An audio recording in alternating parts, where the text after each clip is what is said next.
Okay, we are back. I'm very happy to have on the Goldstein on Gelt show Charles Nenner, who has actually been the talk of Wall Street for many years and is accurately predicting some of the biggest moves on the markets. Charles, real pleasure to have you. Nice to be here. So the technique that you use is more of an analysis of market cycles. Could you explain what that is and how that differs from other analysts? Yeah, there's a difference between what we do and what other analysts do. First of all, if we do an analysis, we come up with the exact level and the exact date that something's going to happen. So, for instance, we could say the euro or the shekel goes up for 36 days, and it's going to hit this and this and this level, and then it's going down for so many weeks, and it's going to hit this and this level. We do the same thing for economics, for unemployment, or CPI, and whatever is needed. That's all based on the fact that a lot of people together don't have free choice. Once you think that everybody has free choice, then it's almost impossible to predict something because anything can happen. So the computer models that I worked, actually they're not models, but I used them 15 years at Goldman Sachs, and they're still using them, is based on the fact that everything is projected out of the past, and nothing unexpected will happen. So you don't hold by what I tell my clients, which is past performance is no guarantee of future returns? No. We also don't believe in the black swan theory that suddenly something can happen out of the blue. We think the people with the black swan theory just don't have models that are good enough to predict things that for them come as a surprise. It seems, however, in our life today there are so many surprises, whether it's the Arab Spring and how many people misinterpreted what was happening, or unemployment in the United States. You feel these are somehow cyclical or at least predictable? Yes, I would say that I have done work, which I'm still doing in Israel, predicting terror attacks. And what I did was the following thing. I first took the Ma'of, and I said, let's see when the Ma'of starts coming down. And that was especially a couple of years ago when I talked about peace, death, or dividend. And of course, if there's a big pigua, then the Ma'of comes down. So now let's turn it around. Let's say we know because of our work when the Ma'of is going to come down. Maybe that's a day when there is a terrorist attack. And that's exactly what happened. So then I didn't work with the Ma'of anymore. Then I got somebody who made a PhD in the Tel Aviv University about terrorist attacks, and has given me the dates of the terrorist attacks of the last 40 years, which he did, and I put it in the program. And since then we can, with 100% being accurate, we can predict the next terror attack, like we can also predict the next war. Wow, that's quite a major statement. If it's true with 100% accuracy, why wouldn't you be managing hundreds of billions of your own dollars? Well, we did that when I was at Goldman Sachs. I tell you, I woke up for 15, 16 years at 2:30 at night, and I worked till 5, 6 o'clock in the evening. And first of all, my wife doesn't want me to do it anymore, and then I'm still tired. So we're doing the research, and for the research it's very simple because let's say you want to be a client, so we just put you on the mailing list, and it's no extra work. But if you say here's so much money, I have to watch the margins, I have to watch the redemptions, I have to watch all kinds of stuff, and it's a lot of work. So I'm getting too old. I don't want to do that. So we have a very nice research firm, which also still does everything for Goldman Sachs and Bank of America and all the great firms. And people work for me, and we're very happy the way it is. So one of the crashes that you predicted and you publicly said was when the market crashed in 2007, 2008. What were the indications that you saw at that time to lead you to your conclusion? Well, that's what's interesting. If you would go to my website, and it's charlesnenner.com, and you look, by the way, there's one thing I'm proud that was on television with Putin half a year ago, and the funny thing is, he looked me up, these people looked me up in Jerusalem then, he says, I want a Jewish guy, and it says, Mr. Putin, usually that's not good news for Jews, but in this case, it turned out to be okay. So in 2000, if you go in the CNBC Performance 2000, I say something interesting. I say the Dow Jones is at 10,000. It will go up to 40,300, so that's 43%. And it will hit it on December 27th of 2007. That's 1.5 years later. And then if you go to the CNBC performance show, how should I call it? It was my performance and their show. the 27th December, they said it's exactly 14,300. How's it possible? You think it's going how? I says, no, it's everybody out. We're all totally out because this whole thing is going to crash. And then if you go to the CNBC, or it was on the stock exchange, I remember in February 2009, when everybody's really digging with his pens, he says, now we're going fully invested. It is just, things don't move at random. You just have to know how it works. I always give an example that the apple fell from the tree for 3,000 years until Newton came there.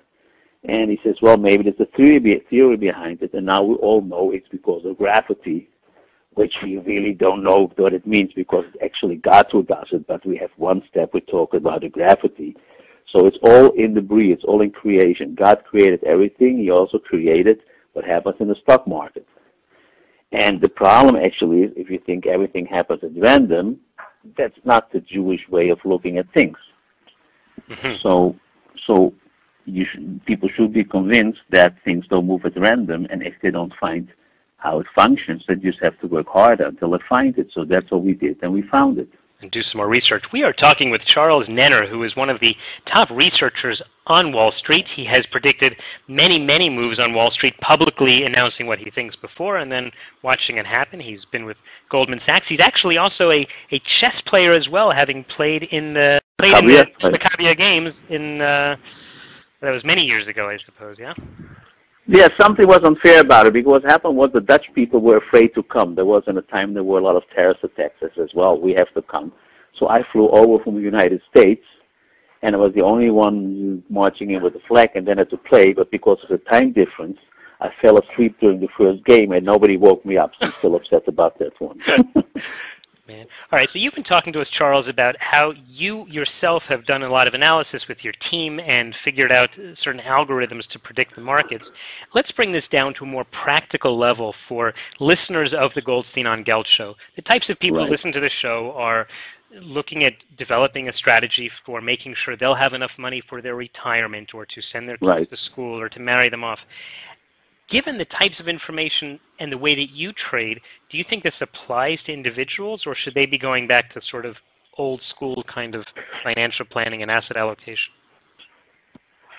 Asset allocation actually means you have no clue what's going on. I tell you what we have is after the S&P hit 1710, that was our upside price target, we sold all the stocks. And we have been in TBTs since a year. Now, a TBT is an iShare that goes up when interest rates go up.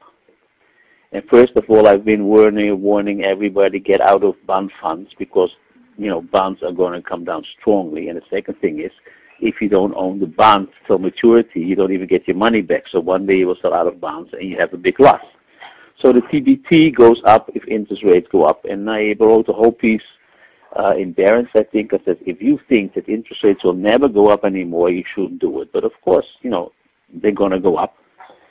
So buy some TBTs and just put them away. So they're like shares that will go up if interest rates go up.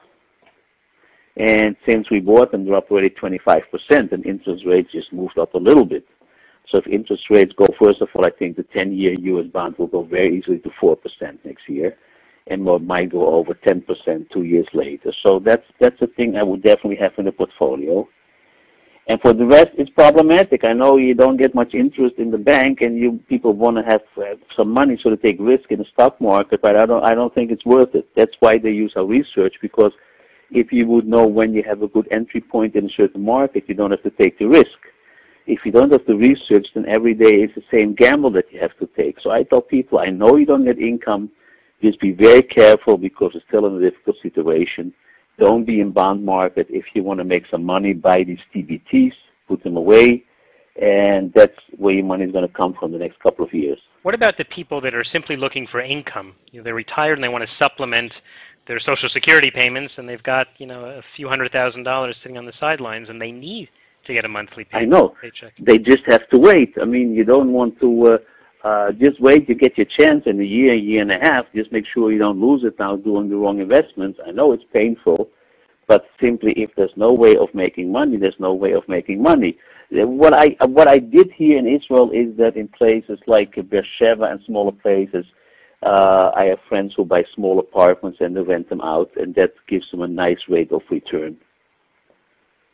but that's not for everybody to do. Totally. But that seems to be an idea. For the rest, you just have to be very clear. And I'm Dutch, and we Dutch people don't say like Americans, how do we make money? We say, how do we first don't lose money? So this very dangerous situation, just be very careful for the next year and a half. If you look at my website, you can order the research. We give it out for free for a couple of months. We even have special organizations that if people really think it's too expensive, we say, listen, if you do well by the end of the year, give a percentage to our doctors, because with the money we support a lot of schools and institutions. And it will keep you out of trouble. That's the only way that I think you can do it, because otherwise there's no way of making money right now. Yeah, it definitely is a tricky market. Okay, we have been talking with Charles Nenner, who is a well-known name on Wall Street for having developed some fantastic algorithms for looking at the markets and trying to predict their movements. Charles, in the last few seconds, just tell me, how can people follow your work and learn more? Well, if you go on the Google and you go charlesnenner.com, you get to the website first. I think you should study, because we explain how we're doing it.